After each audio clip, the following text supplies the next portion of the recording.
I'm Gina Spadafori, and I'm sustainably agriculturally curious and a micro rancher in Northern California. Mike, did you make up that term, Mike? Did you make up that term, micro rancher? You heard it and you liked it. I think I heard it and I liked it. I don't think I'm that creative, but I have seen hobby farmers, which I am not, and I have seen various things to describe, truck farmers, small sorts of homesteads, and really there's a place in Pasadena, and they've actually monetized, as they say, their homestead, which has it's an old Pasadena craftsman, and they're on a quarter of an acre, and they basically produce all their own food. And I was sort of fascinated by this at some point and decided that I really like the idea of gardening and having chickens and making my own cheese. And I grew up in urban Sacramento. I never had anything to do. That was my with impression, farms. because I grew up in suburbia and I felt like you grew up in cities. So I'm like, how did this happen? And my father is a native San Franciscan, so you can imagine how much experience he had with that. And my mother, her father grew up on a farm, one of like 8 children in a farm in Kansas, but they moved to Southern California when my grandfather was like 3 or 4. Okay. And he was an extra, a very good-looking man. This is my mother's father, and he was an extra in a lot of Hollywood things. And so no, he never did that. They had as I said, he was born on a farm, but he did not live on a farm. And my grandmother used to tell me, my maternal grandmother used to tell me that the best day of her life after World War II was when they were able to get anything they wanted at the supermarket, and she didn't have to have a Victory Garden. She didn't have to can. She didn't have to have chickens. And that was like the happiest day of her life, was that she never had to do any of that stuff. And my grandmother died, and when I got my first chicken coop, it was sort of retro looking. It was designed to look like, it was made out of old fence board, so it was repurposed lumber, and it looked like it had been there for a long time, which is what I liked. And my mother said, "Oh my God, that looks just like the chicken coop your grandmother couldn't wait to get rid of." The whole thing comes full circle. Your poor grandmother was forced to do all this stuff in her backyard. Come full circle, you're like, this sounds like fun. Yes. And I had a warning. Dr. Patty Cooley was a little bit ahead of me on this whole chicken and goat thing. And so she had graduated to goats when I was just thinking about getting chickens, because I was in a different house and goats were not within the zoning. We could have 3 hens, no roosters. And I said, did she get away with all that? I mean, because I feel like she does live in urban, suburban Florida. Does she get away with it because the zoning laws in Florida are way more strict or way more loose? Yes. And okay. She has an acre. Okay. So she's got it all worked out. Plus she's just, her animals would never be a nuisance to anybody because she's just super detail oriented about their health and cleanliness. Okay. So anyway, I was living in a more suburban home than I am now. Yes. Although technically I'm actually closer to the California State Capitol building here than I was in my previous suburban home, which is kind of interesting. But so I said, I'm going to go get chickens. I'm going to start some chickens. And she says, "Oh, Gina, be careful, because chickens are gateway livestock." And that has been so true. So I got the chickens. Okay. And I went on the book tour. I went on a big book tour for Your Dog, the Owner's Manual with Dr. Marty Becker. And it was a long trip, as you may remember, I think 6 or 7 weeks, and a lot of time on the road in a bus, a lot of going from one place to another. I wasn't driving, so I had a lot of time to look out the window. Yes. And I thought, you know what? When I get home, I'm going to shake this up, and I'm going to get a horse, I'm going to get goats, and I'm going to get property. So We were coming out of the recession at that time, the last recession, I should say, and housing prices had plummeted. Anyway, I got a horse, and then I got two, and they were being boarded. And Okay. a good friend of mine, I saw the chickens at my other house, and a good friend of mine who was a home builder, and his business had stalled because they weren't building any homes. And so he working as a real estate broker, and he said, Gina, for what you board those two horses for, you can buy horse property now.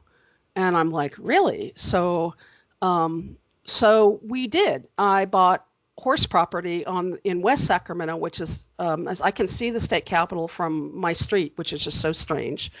And I'm in the same county as University of California, Davis, which is also interesting. So I'm in a county with a big ag university, and it's an ag county, but it's right across the river from the capital of California.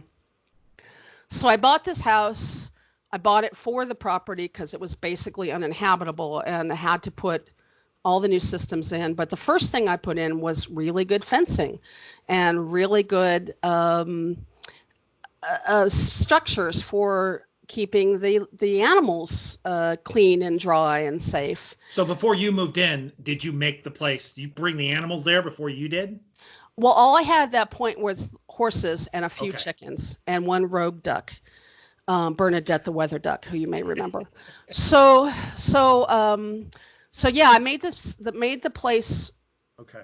appropriate for safe for the livestock, and then with whatever money I had left over, I fixed the electrical, like that in a septic tank. So then brought the chickens over and brought the horses over and got goats. There's one of my really good friends who lived in Davis at the time had some Nigerian dwarf dairy goats. And the breeder, who turns out to be like a world-renowned breeder of these Nigerian dwarf dairy goats, is 2 counties over. So I went and I got some goats, and that kind of sealed my fate. Here I was. It was in an acre and a quarter. I had garden beds. I had chickens. I had goats. I had horses. I had a barn cat. I was set. It was all good. We're good. Yes. So the first winter that I was here, there had been some musings about the drainage on my property. And the first winter I was here, the entire pasture was like under, I don't know, good 10 inches of water. Wow. So in order to feed anybody, fortunately the horses could be in the barn and be dry, and everybody was able to keep their feet dry. But for me to feed anyone, I had to put on, muck boots, knee-high muck boots, and get a walking stick, and slog through inches of water and boot-sucking mud.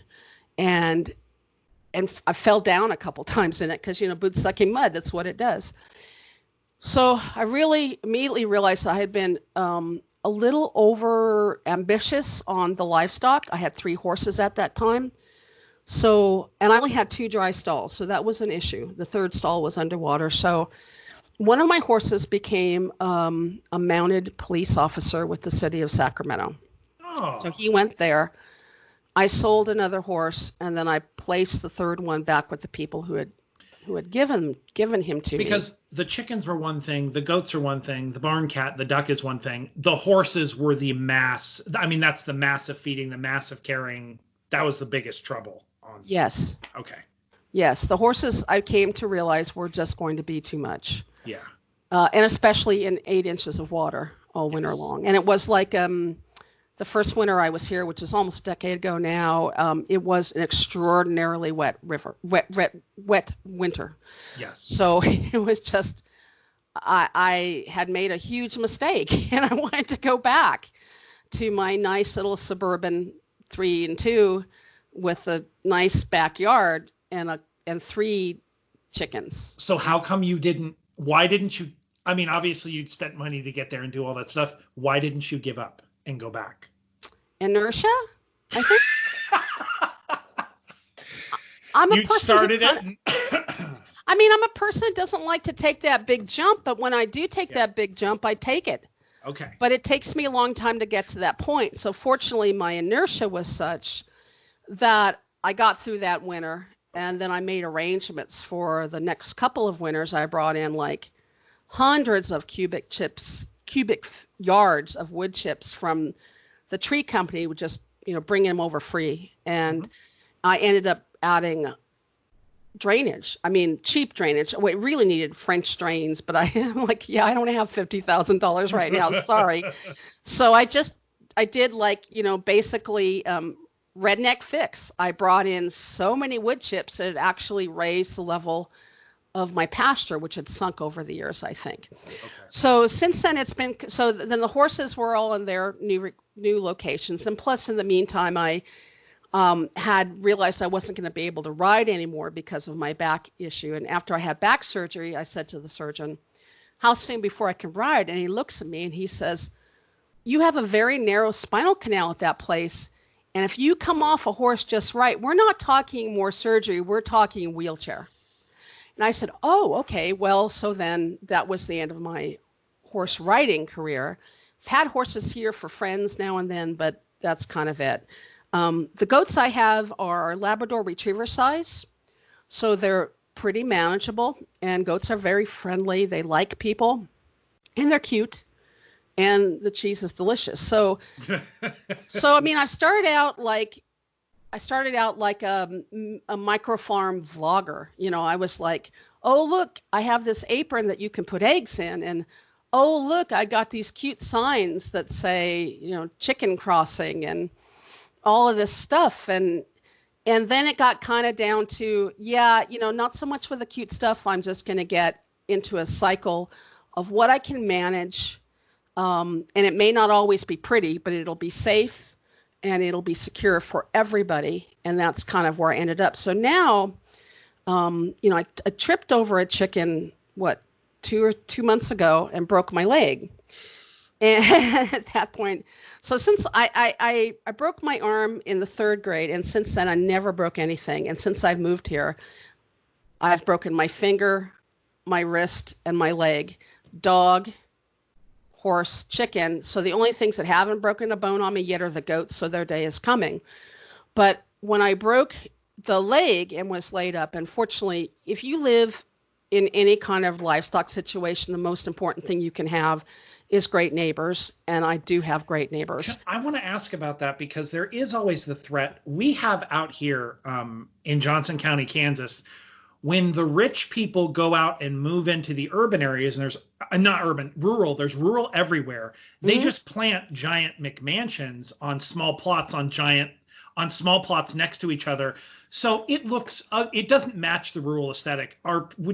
Was there ever a point where people who were tired of the urban suburban living in Sacramento moved to these areas like you did, and then they build things that the neighbors make the neighbors grind their teeth, and they don't have the right attitude, or they look at them skeptically? Did you have any sort of city slicker coming into our area attitude from the neighbors?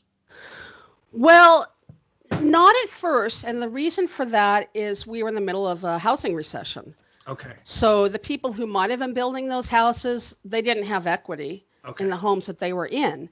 So everything was kind of frozen.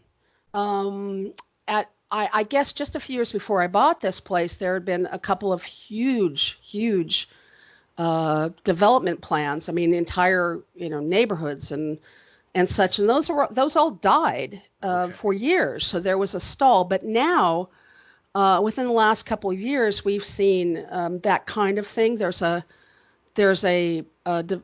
development just within a quarter mile here that's 10 multi-million-dollar McMansions on 1 acre parcels behind a gate. Yes. And that's, and so we've got that, and yet we have people on my street who live in a shipping container. So it's an interesting mix of a neighborhood. And I guess we really don't notice the McMansion people because they come in and out of their McMansions, and they don't interact with us at all. You came in and were part of, and did you make a point of becoming part of the community, or it just came naturally? Where you moved and your neighbors, it was natural to become part of the community? I think a little bit of both. I was very fortunate that my next door neighbor, who at that time was a carriage driver in the tourist section of Sacramento, with her big draft horses next door. She grew up, she's exactly the same age I am, which is 62, okay. And she grew up in that house. So she grew up when this was so rural that she spent her entire summer with their friends on their horses. That's all they did was ride all day and hang out. Wow. And that's what she did. There was nothing out here when I was growing up in urban Sacramento. She was on a horse not 20 miles away with nothing right. Here. So except for farms and hunting land. It's a lot of pheasant hunting and such. So that happened, and because we became friends, she's just a lovely, gracious person. I sort of became a part of the community because she knows everybody. Okay. And so we also have a trail riding club here because we have a lot of horses down at this end of town still. So I got to know a lot of people through the horses. And I also came to know a lot of people through agriculture because some people, of course, have actually done this for real. They do not have, quote, real jobs. They've left right, they don't other work from jobs. Home teleconferences, yeah. They've left other jobs to become farmers. Yeah. And I actually know a good half dozen of these people who have left marketing jobs, left jobs at the State House as consultants, left jobs as elementary school teachers, and are now farmers. They're farmers, and they're full-time real farmers. And that was never going to be a possibility for me. Because what I am primarily is a writer, yeah. And that's never going to change. So I think my idea of what farming would be, and I had that for a while. I had a gentleman who had been homeless, was living in a trailer on my property, and he was doing all the things I didn't want to do. He was cleaning up the coops and whatnot. But he ended up moving to Oregon to be near his grandkids, and I've been the person since. And so there's no one to do the hard work, and so that's kind of confirmed to me that I'm a writer. I'm really a writer. And so the chickens after I broke my leg, to close that loop, those chickens were downsized. I just put a note up, say, hey, you know what? Everybody wants chickens right now because people think, after the great toilet paper madness, then eggs, nobody could get eggs. So then suddenly everybody wanted chickens. So I'm like, if you want chickens, I will give you chickens in sets of 3, because at least here, most municipalities will let you have 3 hens, no roosters. So I'm like, I will send you a mixed set of these beautiful heritage breeds. So you have a speckled Sussex, a Delaware, and a something else, and you can take these lovely little chickens home. They're young, they're laying, and so I reduced my chicken flock down to like 8, and I still need to find homes for about 3 or 4 more because I downsized my chicken coop too. So right now I've kind of got it to I've got it so I can take care of them in take care of everybody, feed and water, in like less than an hour a day total, and that's like everybody because there are fewer animals. I've changed where the feed is stored and such to make everything easier. And so now I really just have, I'm a person who lives on an acre and a quarter with pets of various rankings. And when I say, when I leave town, and I have a house sitter, okay. I would say, remember my mantra, the dogs are family, the cats are pets, the goats are livestock, and the chickens don't have names. So, and make all your decisions accordingly. How do you, so you work tangentially and very closely for many years. So you either, you touched on ag and some of your writing and research work through the years. You've had pets for a very long time. You've been involved in veterinary medicine. That boundary, that hierarchy you set up, does it feel like sort of a practical thing, or do you have a deeply held philosophy about why some pets are close and some are not? Where does that, like, you've got it locked in. Where does it come from? I do think a lot about agriculture. I do not, as much as absolutely possible, I do not support industrial scale agriculture. I think it's really bad for the animals who are basically treated like widgets, and they're not given any ability to have natural behaviors and such. I think it's the pollution that comes from these, the lagoons of poo, from pig farms and dairy farms. These are all very bad. On the crop side, of course, the monocrops and the increasing amount of fertilizers to get any kind of yield.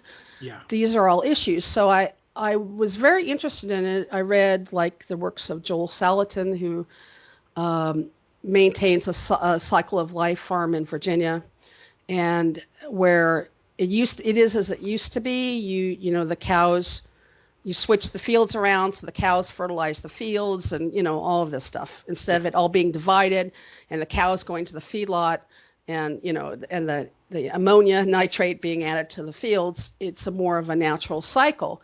So of course I live in Yolo County, California, and this is also the home of organic and sustainable agriculture. The Capay Valley is in my county, which is famous. It's where Alice Waters used to do all her shopping for her restaurants.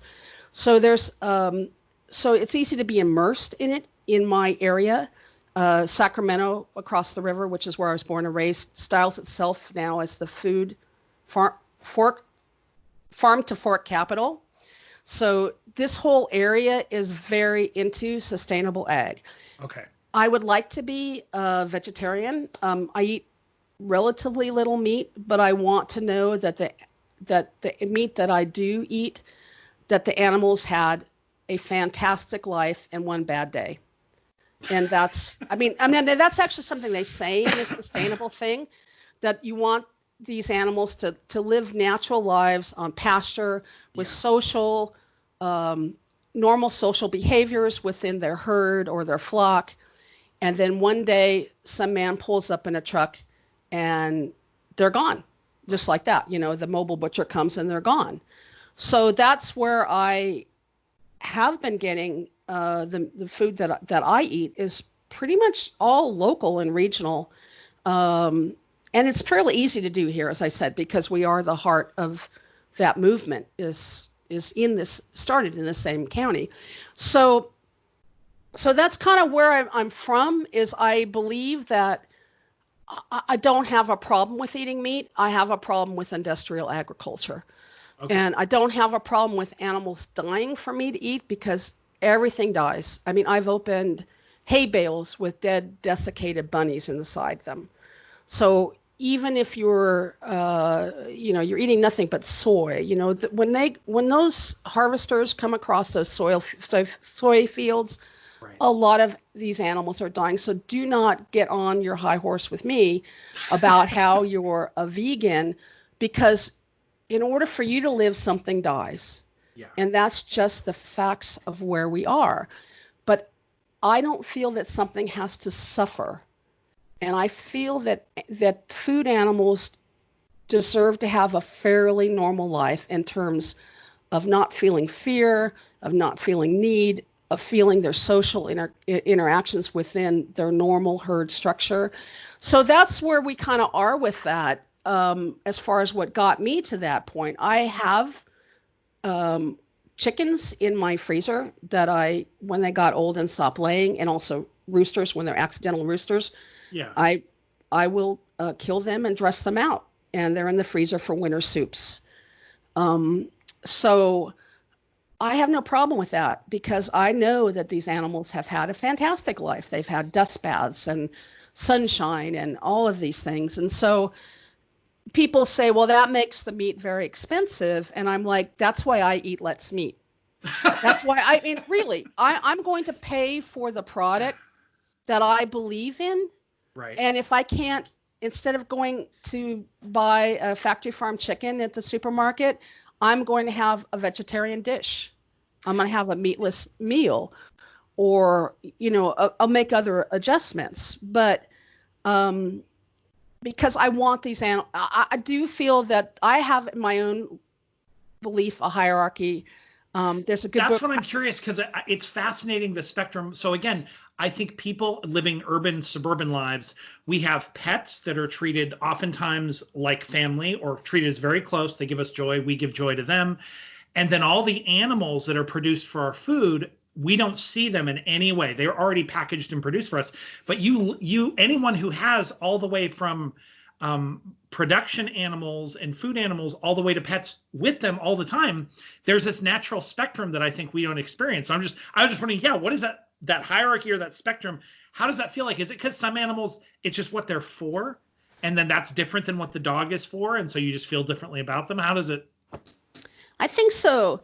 My goats are very pet-like, and I have to say I've never had one butchered.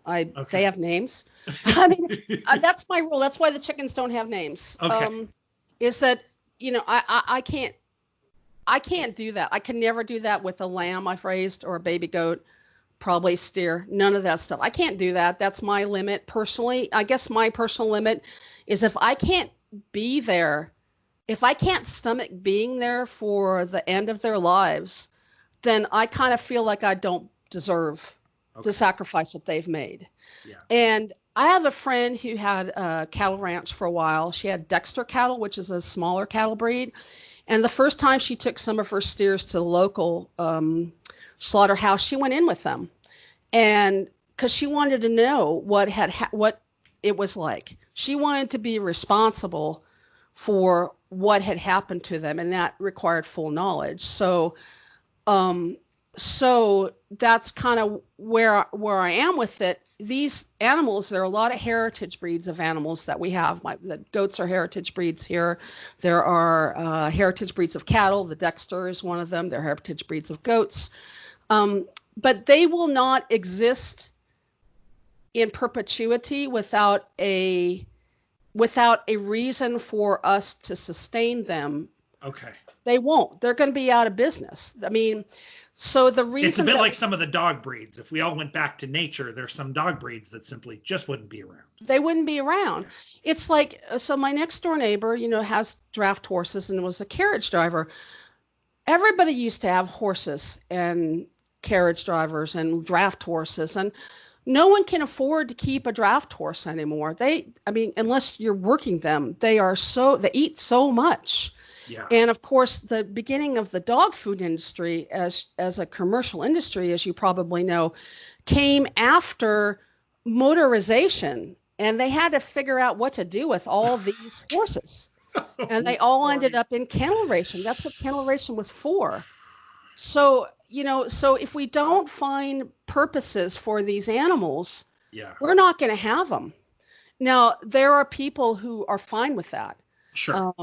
I know people who protest like horse racing, and someone said, well, if we don't have horse racing, if we don't have horse trail riding, or we don't have any kind of horse interaction, we're not going to have horses. And he says, exactly, that's my point. And so that's the extreme animal rights point, is that, or their point, I won't say it's not extreme to them, sure, is that we shouldn't have domesticated animals. And where I am, and then I have these urban friends who get upset that the fact that when they find out that I've killed my own chicken, put them in the freezer for this winter. Well, they're buying, they're buying the meat from chickens whose lives were very, very bad. Yes. And they're just sort of ignoring that. And I'm telling you, once you have slaughtered and butchered out your chicken, you think about it differently. You do not waste it. It's a real thing to you, and you value that. And I will tell you frankly, the food tastes better. The eggs taste better when they come right out of the coop. A chicken that you have raised for meat tastes better.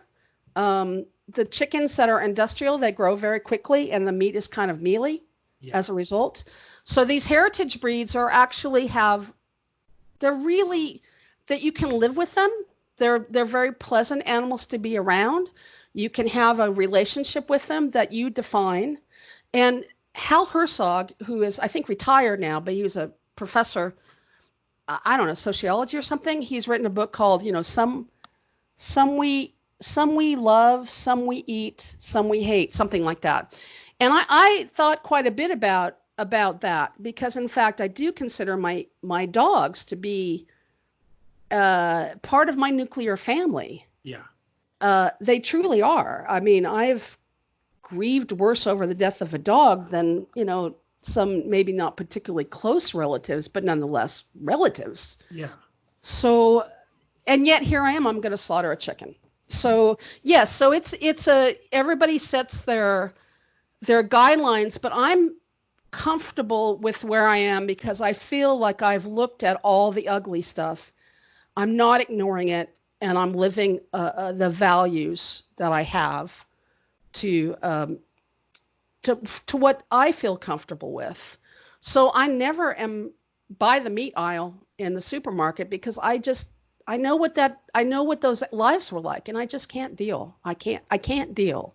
So I would say I probably care more about the livestock that I have than a lot of the people who would be horrified to know that I ended the life of a chicken for chicken soup this winter. Yeah. Because I want them to have good lives and quick deaths, and that's it. That's what I want.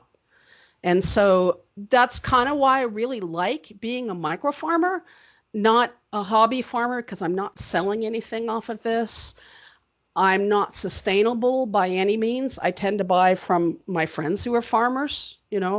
I just got 2 pounds of shishito peppers dropped off yesterday that I'm going to blister and have for lunch. Can I ask, given how much work it was, so you made this shift, you built up your excitement about it and then lived through it with inertia, this shift to the micro farm.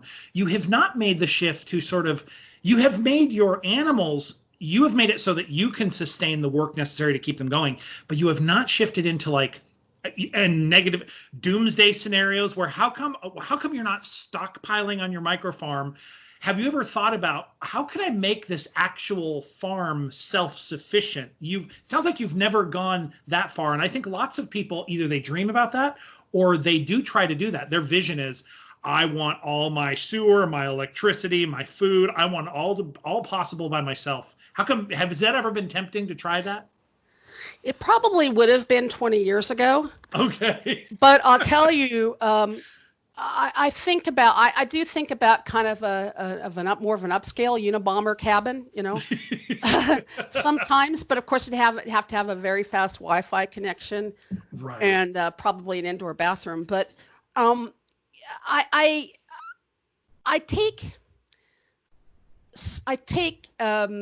solace in knowing that I could produce a great deal of what I would eat here if I wanted to. Yes. But I also know that as an older woman, one broken bone and all bets are off. I mean, really, I had people over here feeding my outdoor livestock for 3 weeks when I was in a cast. Yeah. So I'm aware of the fact that I could increase my gardens. I could, instead of tomatoes, which I like, I could grow things that are more sustainable, winter squash or something. Instead, basically, I just grow what I like to eat instead of what might keep over the winter. Yeah. And I do know how to can. I've done it once. It was hot, and I'm not terribly interested in it, but I do know how, and I could. And I would. I have a big chest freezer. So I could, but the problem is we kind of I think people tend to overestimate or underestimate, I guess, how connected they are to civil infrastructure. Too. That's a brilliant way of putting it.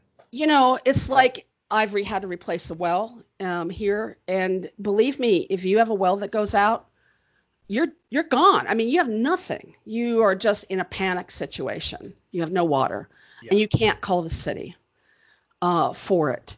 You need to rely on your neighbors. Now, I think farmers traditionally, knew that. That's why they had people working together at harvest time. So you'd harvest, the Jones's place, and then, the other people's place. They would go around in the barn raisings. They knew that there are some things that you need community for. Yes. And even with solar, even if you're off the grid on a solar, and you're still going to need a propane delivery for some things. You're still going to need a fire department, if your house catches fire.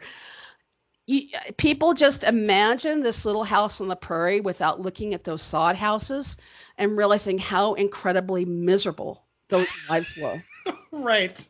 And so to me, I've got kind of a best of both. I could very much, my neighbors and I we could grow a lot of stuff here, and we could switch to food animals for production. And mind you, with the exception of my chickens, my goats are dairy goats. They're not meat goats. And to me, that's an important distinction. I just can't do the baby meat goat thing. But I mean, I could, if it was a desperate situation. Right. I suppose I could. I could. There's YouTube videos on how to do it. There's the thing. As long as I have a fast Wi-Fi connection, I could do it. But I've got kind of a farm light thing going on where I get the benefits of the animals. Which are very deep. And I think I always wondered why people who were in FFA or 4-H, how they could raise these animals and then give them and love them and then give them up at the auction, knowing what's going to happen for them. Before your microfarm, you found yourself wondering how that was even possible. Right. Because how is that possible? But now I do understand. I am a good steward of my animals. I love them. I've bottle fed them. They don't suffer if they need to be euthanized. I call my vet. All of these things would happen, but I'm comfortable with the life that we have. And mostly it's not really a farm. It's mostly Gina likes to sit with goats. That's all an excuse to see baby goats hopping around. Is that what this is? I think so. Yeah.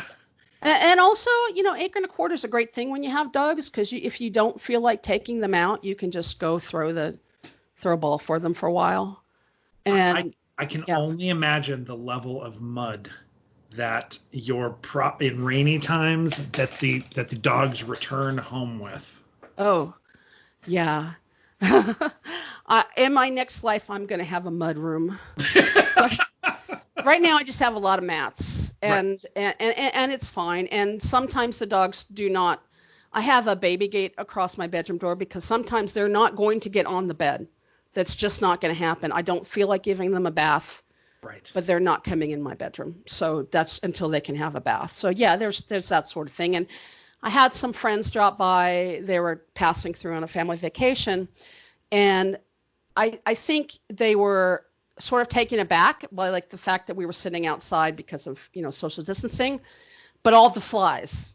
We're sitting out amongst the animals, and they're like, "Wow, there are a lot of flies." It's like, yeah, it's a farm, it's a micro ranch, but it's still like that. So people have a very stylized idea of what this is like.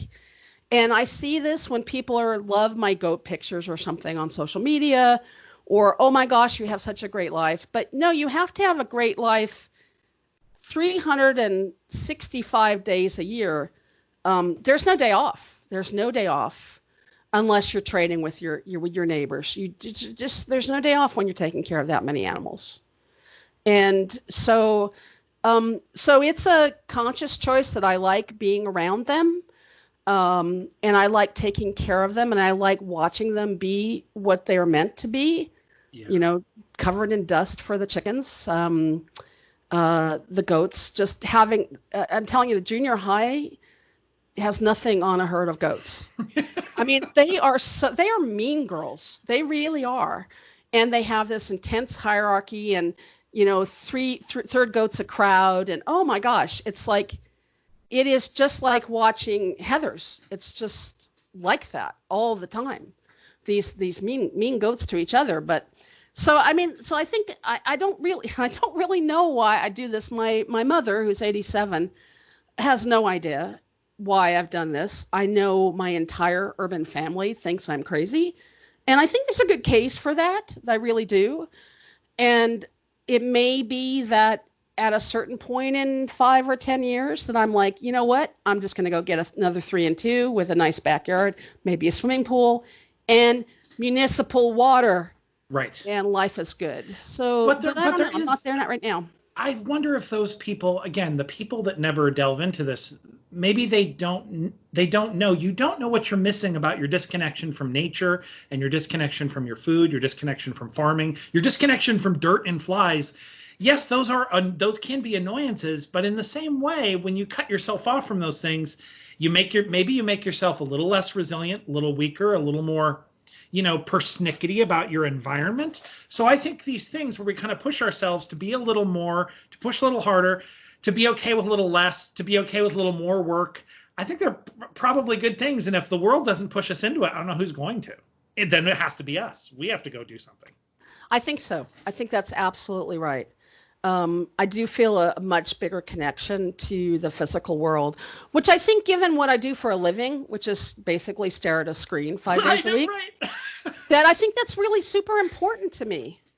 That I really do need that. Now, I guess it's kind of an extension of what dogs will bring in. Dogs. I've often thought, if I'm at the ocean, the Pacific Ocean, and I do not feel like I'm getting my full enjoyment of that unless I have a dog with me, because I'm having the experience of my senses, but also my dog's senses through the joy that they're having of the smells that they're getting, which I can't even begin to fathom. So I think in some way this is an extension of that, in that it really is very grounding.